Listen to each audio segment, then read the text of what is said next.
వేమన పద్యాలు సిరీస్లో 127వ పద్యం.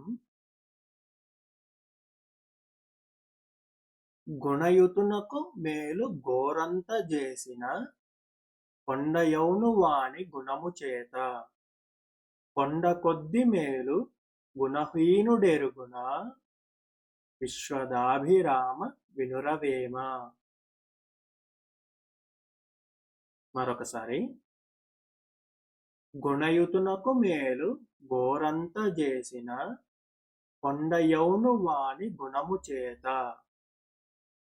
కొండ కొద్ది మేలు గుణహీనుడెరుగున విశ్వదాభిరామ వినురవేమ.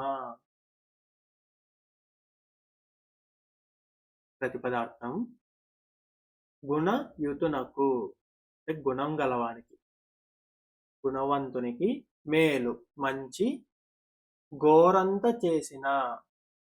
గుణవంతునికి మనం చేసే మంచి గోరంత అయినా సరే కొండయౌను ఆ గోరంత మంచే కొండంత మంచిగా అవుతుంది వాని గుణము చేత.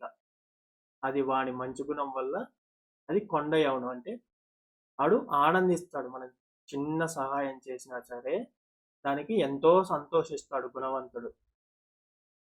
కొండ కొద్ది మేలు అంటే కొండంత మంచి చేసినా సరే గుణహీనుడెరుగున. గుణహీనునికి, గుణం లేనివానికి కొండంత మేలు చేసినా సరే వాడు అది ఎరగడు, వాడికి ఎన్నటికీ తృప్తి ఉండదు అని భావం. మంచి గుణం గలవానికి గోరంత చేసినా అతడు మనం కొండంత చేసినట్లుగా ఆనందిస్తాడు. అదే మంచి గుణం లేని దుష్టునికి కొండంత మేలు చేసినా అతడికి తృప్తి ఉండదు. కావున మంచివానికే మేలు చేయాలి.